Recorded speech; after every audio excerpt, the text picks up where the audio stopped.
se retrouve pour ma pile à lire du Cozy Book Challenge. Alors pour ceux qui ont loupé la première vidéo, je vous la mets directement dans la barre d'infos puisque j'ai créé un challenge littéraire qui va avoir lieu du 1er au 31 mars qui s'appelle donc le Cozy Book Challenge.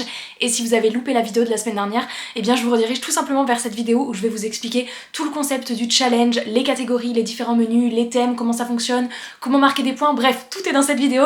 Mais aujourd'hui je vais pas m'apesantir plus sur ce sujet puisqu'on se retrouve pour ma pile à lire. Donc j'ai rempli les 16 sous-catégories que je vous ai présentées dans les menus la semaine dernière. Je vais vous montrer les livres que j'ai donc choisis moi pour ce mois de mars. Alors soyons honnêtes, il y a dans aucun monde où je lis 16 livres en un mois. J'avais quand même envie de choisir un livre par sous-catégorie pour me faire comme une grosse pile à lire. Je ne me mets jamais la pression pour savoir ce que je vais lire, mais au moins j'ai 16 livres dans lesquels je vais pouvoir piocher tout au long du mois de mars, sachant que je le répète, mais un livre peut valider plusieurs sous-catégories. Donc si ça se trouve avec un livre vous validez déjà 4 sous-catégories. Tout est expliqué dans la précédente vidéo. En plus, si vous avez des livres en commun dans votre pile à lire, eh bien ça peut aussi vous donner des idées. C'est aussi pour ça que j'aime bien à chaque fois remplir les piles à lire au max. Surtout qu'il y a très souvent des nouveaux livres qui arrivent dans ma bibliothèque puisque je continue à recevoir des nouveautés. Donc il y a potentiellement d'autres livres qui vont se mettre à la place de ceux-là et ça reste une pile à lire de mes envies actuellement. Pour tous les visuels, encore une fois, des menus dont je vais parler avec les mots-clés que je vais citer, ils sont disponibles dans la barre d'infos de la précédente vidéo. J'ai tout récapitulé avec les visuels et les mots-clés pour pas que vous ayez besoin forcément de noter pendant la vidéo. C'est quand même plus pratique d'avoir les visuels à récupérer.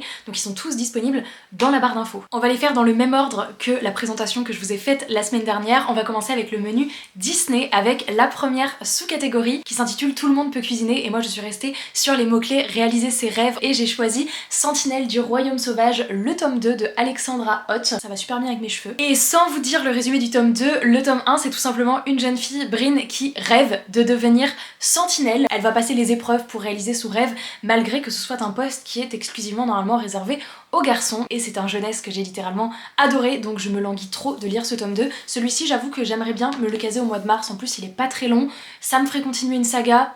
Vous voyez, là aussi ça pourrait me faire valider plusieurs catégories si vous connaissez déjà les catégories. D'ailleurs, je m'arrête, j'en profite pour vous dire mais merci parce que la semaine dernière je vous ai présenté mon challenge mais vous avez été tellement au taquet. Vraiment les commentaires que j'ai reçus sous la vidéo en message privé sur Instagram, vous avez déjà confectionné vos piles à lire, vous avez déjà commencé pour certains, vous êtes beaucoup trop au taquet et genre vraiment merci, ça me touche trop. Je suis trop contente de l'accueil que vous avez réservé au challenge et j'ai trop hâte de voir si certains d'entre vous tournent des vidéos ou en font des TikTok ou voir vos lectures tout au long du mois. Franchement, j'ai trop hâte. Je le rappelle, c'est le hashtag Cozy Book Challenge pour qu'on puisse partager tous ensemble et il y a également le Discord que je vous remets en barre d'infos. Mais franchement, juste merci. Vous avez été exceptionnels et j'ai trop hâte de voir comment le mois de mars... Le mois de mars a même pas commencé. Déjà, vous êtes trop taqué. Donc voilà, trop hâte de continuer cette saga. Je sais pas si c'est une duologie ou s'il y aura un tome 3. Je pense que c'est une duologie, mais je ne suis pas sûre de moi. La deuxième sous-catégorie, chaud devant. Il faut lire soit un roman illustré, soit une BD, un graphique, bref, on va sur quelque chose de rapide. Moi je vous avoue que j'ai choisi une BD, tant qu'à faire, autant alléger la pile à lire et pas mettre un roman, même si j'ai plein de romans illustrés, mais là j'ai choisi une BD, et une BD que j'ai reçue assez récemment qui me fait trop envie, c'est Le Grand Migrateur, publié aux éditions Rue de Sèvres. Je sais pas trop grand chose de la trame de l'histoire, mais tout ce que je sais c'est qu'on va suivre une petite grand-mère et ça déjà je dis oui, et qu'en plus il y a des dinosaures dont un Parasaurolophus qu'on voit devant là que j'adore les dinosaures vraiment. D'ailleurs l'un de mes jeux préférés sur Xbox c'est Jurassic World Evolution 2, vraiment je surkiffe ce jeu. Si vous aimez Zootycoon et que vous aimez les dinosaures, jouez à ce jeu, vraiment. Les dessins sont très sympas aussi.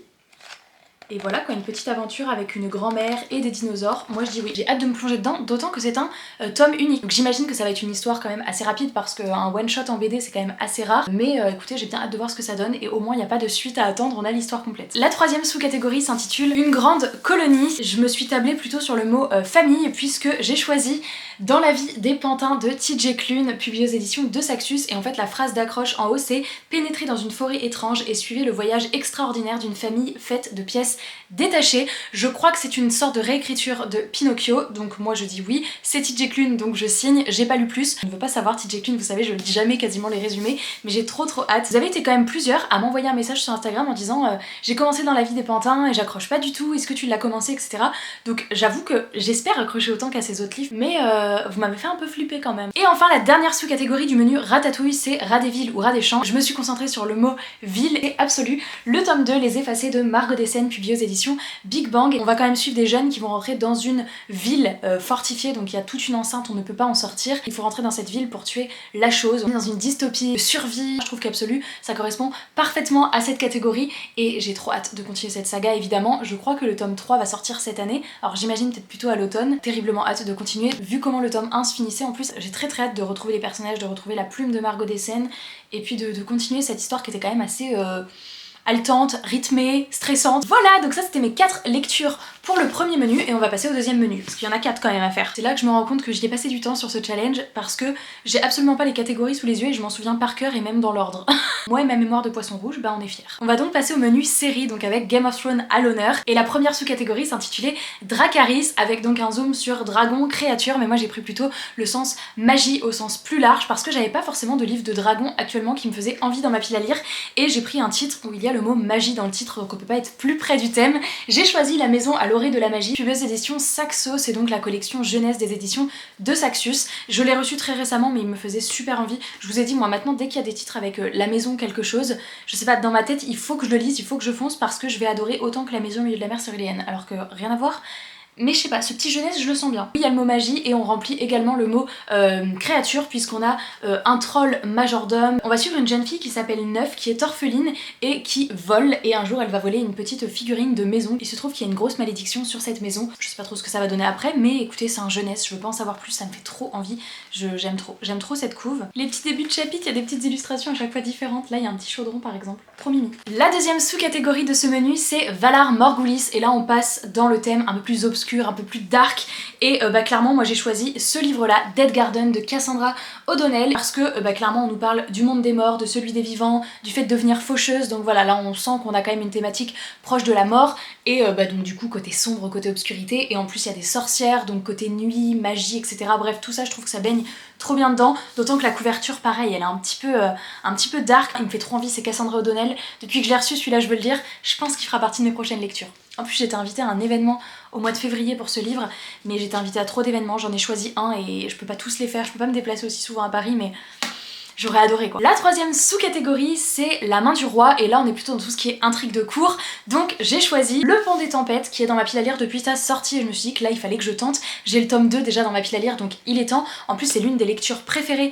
d'Emma. On va suivre je crois un mariage arrangé entre deux royaumes évidemment pour une question de pouvoir et particulièrement l'intrigue qui tourne autour du pont qui relie deux trucs d'un point de vue commerce etc. Je crois qu'il va y avoir une intrigue autour de ça.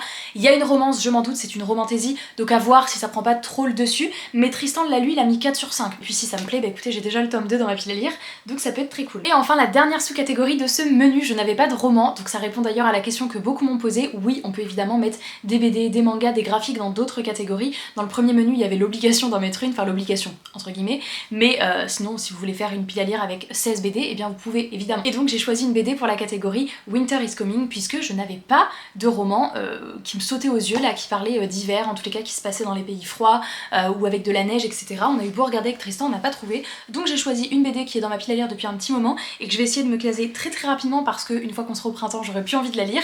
Il s'agit de Entre neige et loup de Agnès Domergue et illustré par Hélène Canac et j'ai lu D'ambre et de feu de ce même duo autrice-illustratrice. Là on est en effet en plein dans le thème, il y a de la neige, il y a des montagnes et on nous parle d'île oubliée, une forêt endormie sous la neige, il y a des statuettes énigmatiques, il y a une malédiction. Je n'en sais pas plus mais ça a l'air d'être une jolie aventure. J'ai beaucoup aimé la première BD, enfin la deuxième qui est sortie après, celle-ci elle est sortie en première. J'ai très hâte et en plus j'adore le style d'illustration et je me dis bah voilà ça peut être très chouette. Le deuxième menu est donc terminé, on passe au troisième menu, le menu jeux vidéo avec Spiritfarer et la première sous-catégorie c'est Caron le passeur. J'étais en train de dire les mots-clés, fantôme, deuil et tout et Tristan il m'a dit Gilded direct. Alors j'y aurais pas pensé parce que j'ai pas lu le livre mais lui il l'a lu, il m'a dit bah fantôme direct Gilded, donc c'est le roman de Marissa Meyer. Je vais enfin commencer cette biologie, en plus j'attends le meilleur moment depuis que je l'ai pour le sortir, c'est mon autrice préférée donc je sais que je serai pas déçue avec ce livre. Tristan a tellement surkiffé, on n'a pas encore acheté le 2 mais tout ce que je sais c'est qu'on est dans une réécriture du mythe de Rumpelstiltskin. Je n'en sais pas plus mais a priori écoutez on a toute cette dimension de fantôme, malédiction, mort etc. Donc ça rentre dedans. Je peux pas vous en dire plus parce que j'ai pas le résumé, j'ai pas envie de le lire, c'est mon autrice préférée, juste a priori ça colle avec les mots-clés de cette sous-catégorie. La deuxième sous-catégorie c'est Destination Caraïbes et là on change complètement de thème avec un côté île, chasse au trésor, pirate, bateau, bateau, mer, océan, été, bref, tout ce que vous voulez qui rentre dans cette thématique. Et j'ai choisi un livre que j'avais depuis un petit moment dans ma pile à lire et je suis en train de me rendre compte que du coup j'aurais mis 2 romans de cette autrice dans ma pile à lire puisqu'il y en a un autre qui arrive et il s'agit de Le Chant des fantômes de Heather Fawcett publié chez Pocket Jeunesse. J'aime trop cette couve, franchement je surkiffe, on est en plein dedans avec la couve. Et on va suivre une jeune fille qui est une ex-princesse qui est sur cette île et qui a 2 missions. C'est rendre son ancien royaume à sa famille et s'assurer que son frère reste en vie parce qu'a priori il a des pouvoirs assez particuliers. Ça me fait bien envie, d'autant que sincèrement quand il est sorti il me faisait méga envie et j'ai pas vu du tout d'avis passer ce livre là, j'avoue que je sais absolument pas s'il est apprécié ou pas. N'hésitez pas à me dire d'ailleurs pour tous les livres que je vous présente s'il y en a que vous avez lu, aimé, pas aimé, comme d'habitude j'attends vos retours en commentaire. C'est vrai que celui-ci je me dis c'est le moment de sortir de ma palle. La 3e sous-catégorie c'est une tasse de thé s'il vous plaît et là je suis partie sur Cozy Fantasy, j'ai même pas cherché à réfléchir, je suis partie vers la Cozy Fantasy avec ce livre que j'avais très envie de sortir de ma pile à lire. Je me le suis acheté très récemment, il a fait partie de mes achats du mois de janvier. C'est La maison sous la maison d'Émilie Chazeran. Cette couverture sent le printemps à plein nez. Celui-ci sera lu au mois de mars, ça fait partie des lectures qui me font très envie actuellement. On va suivre Albertine qui a 11 ans et on nous dit qu'elle est plutôt réservée, timide, alors que toute sa famille est pleine de fantaisie et de couleurs. Elle est plutôt du coup elle invisible. Sa famille va emménager dans une nouvelle maison et a priori dans la cave de cette maison il y a un passage. C'est une porte qui mène à un autre monde et à ses habitants. Mais moi je vois des plantes, je vois des maisons, je vois des petites créatures, je vois de la magie. On est quand même dans de la littérature jeunesse donc c'est peut-être pas la cozy fantasy au sens large mais je pense qu'on va quand même dans un univers assez doudou, assez drôle, avec de la magie, de la fantaisie, etc. Le début de partie, magnifique. Vraiment trop envie de le lire. Celui-ci, vous pouvez être sûr que je vous en reparle très bientôt parce qu'il fait partie des livres qui me font les plus envie en ce moment dans ma pile à lire. Et pour la dernière sous-catégorie de ce menu, j'ai triché, j'en ai mis 2. J'ai pas réussi à choisir. C'est pour la sous-catégorie Gardien de la nature et donc j'ai retenu le mot-clé anthropomorphisme et magie de la nature. Pour anthropomorphisme, j'ai mis le premier tome d'une nouvelle saga Uki de fourrure. J'ai terminé très récemment Podkin le Brave, donc qui est une saga de fantasy jeunesse avec des lapins. J'ai terminé la trilogie en janvier et ce nouveau tome sort en février donc c'est parfait. C'est dans le même univers, c'est avec un autre personnage mais peut-être qu'on va retrouver des personnages qu'on suivait dans Podkin ou alors c'est juste dans l'univers. Là on nous dit aventure, créature fascinante, magie, loyauté, un trio de jeunes lapins au destin héroïque dans l'univers fantasy de Podkin le Brave. Alors je pense, enfin en tout cas les lapins sur la couverture c'est pas les mêmes que ceux qu'on suivait donc mais bref j'ai tellement aimé cet univers et donc on est à fond dans l'anthropomorphisme puisqu'on est avec des animaux qui ont des caractéristiques humaines et donc on va suivre Uki qui est différent puisqu'il a un pelage particulier, il est rejeté. Un jour qu'il va échapper de peu à la mort il va recevoir d'étranges pouvoirs et on a une petite carte mais j'ai hésité également avec la thématique magie de la nature et avec ce livre qui est sorti aussi très récemment et qui me fait envie depuis que je l'ai reçu et pareil il fera partie des livres là aussi que je vais lire prochainement parce que vraiment il me tente trop.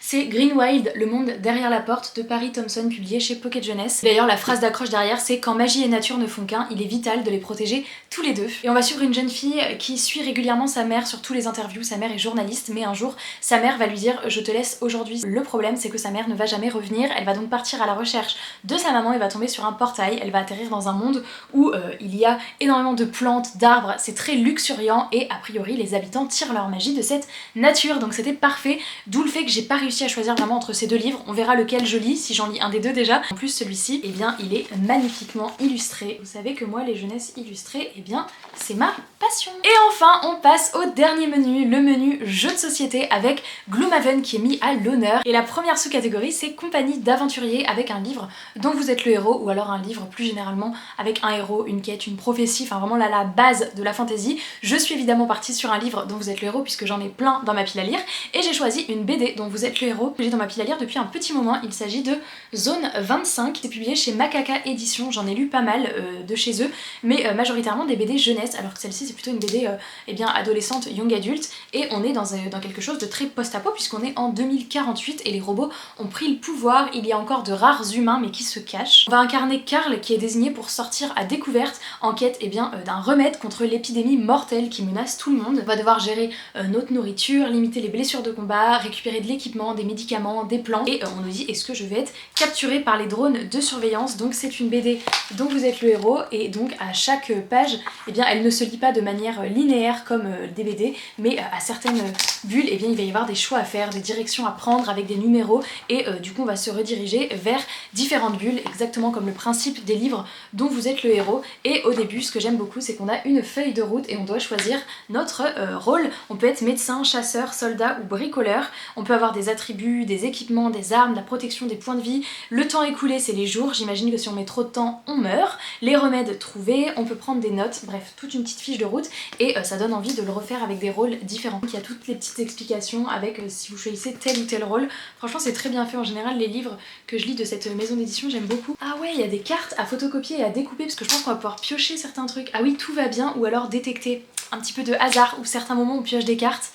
Bref, trop chouette et ça fait un petit moment que je l'ai, donc je me dis que ça peut être le bon moment de le découvrir. Voilà le deuxième livre d'Heather Fawcett. Si vous avez suivi les actualités, les sorties qui me faisaient envie au mois de février et même mes achats, vous savez quel livre va se retrouver dans cette sous-catégorie. C'est la sous-catégorie Initiative 99 et en plus c'est Tristan qui me l'a choisi puisque le concept de cette sous-catégorie c'est de se faire choisir un livre par quelqu'un et il a été gentil, il m'a quand même choisi un livre que j'avais très hâte de lire et il le savait puisqu'il m'a mis l'encyclopédie féerique d'Emily Wilde de Heather Fawcett publiée chez les éditions Sabran et c'est un de mes achats récents et j'avais dit oh, j'ai trop envie de le lire prochainement et comme il a vu que toutes les catégories j'ai mis d'autres livres, il a dit oh bah tiens mais Emily Wilde et j'ai dit merci. On est donc là aussi dans de la cozy fantasy et on nous dit explorer le royaume des fées aux côtés de la chercheuse la plus grincheuse d'Angleterre.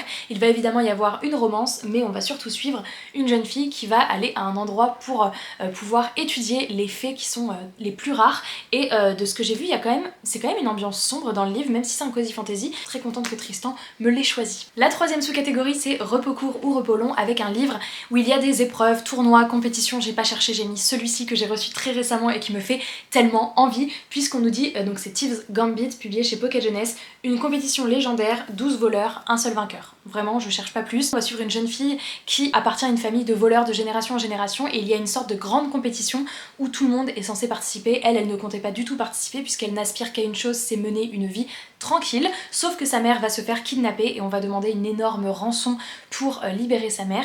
Elle va pas avoir d'autre choix du coup que de participer à la compétition et d'espérer eh bien gagner, décrocher le trophée pour avoir l'énorme somme d'argent et pouvoir libérer sa mère. Mentir, tricher, voler, gagner, je signe direct. Et enfin, la dernière sous-catégorie de ce menu jeu de société, c'est campagne Legacy et là il fallait continuer une saga. J'ai donc décidé de continuer et clôturer une saga avec Elana et celui-ci j'aimerais trop qu'il soit lu aussi parce que ça me ferait finir une saga et puis qu'en plus c'est Elana quoi. Alors celui-ci est assez gros quand même. Bon après c'est Elana donc ça se lit très vite. J'aimerais le lire. Il y a quand même quelques livres dans cette file à lire qui sont prioritaires parce qu'évidemment je ne vais pas lire les 16 mais celui-ci en fait partie. En plus je sais que ça va être un coup de cœur donc je sais que si à un moment donné je lis pas très vite ou que j'ai envie d'un livre qui me remette dans une bonne dynamique, ça peut être pas mal de lire Elana. Donc voilà, et en plus on clôture trop bien cette pile à lire. Quoi de mieux que Pierre Bottero pour clôturer une pile à lire. Et voilà! Ma pile à lire me vend trop du rêve. Il y a énormément de livres que j'ai reçus assez récemment quand même. Bon, il y en a des plus anciens, mais il y a quand même des livres où là ces derniers temps je me disais oh là là, ça il me fait trop envie, ça me fait trop envie. J'ai trop hâte de voir ce que je vais lire durant ce mois de mars. J'ai terriblement hâte de découvrir vos piles à lire. N'hésitez pas à me dire en commentaire si vous participez au challenge et si vous avez déjà confectionné votre pile à lire. N'hésitez pas à le faire sous format reel ou sous format post parce que ça laisse une trace alors que les stories parfois je peux pas forcément toutes les voir en 24 heures. Donc si jamais vous faites des posts ou des reels ou des TikTok ou des vidéos YouTube, n'hésitez pas à m'identifier comme ça je pourrai aller les voir. Le challenge commence dans quelques jours officiellement puisque là normalement au moment où vous voyez cette vidéo on est le 28 février donc vraiment il y a 29 jours je crois cette année mais après-demain le challenge commence officiellement. Je sais pas quelle sera ma prochaine lecture, rendez-vous sur Instagram ou sur le Discord si vous voulez suivre tout ça en direct. J'essaierai de vous faire peut-être un petit vlog quand même durant le mois de mars pour avancer dans mes lectures et n'hésitez pas à me dire si ça pourrait vous faire envie. J'espère que cette vidéo vous a plu, merci de l'avoir regardée jusqu'au bout, j'ai très hâte d'être le 1er mars. Je vous fais plein de très gros bisous, je vous souhaite de belles lectures et je vous dis à très bientôt dans une prochaine vidéo. Ciao!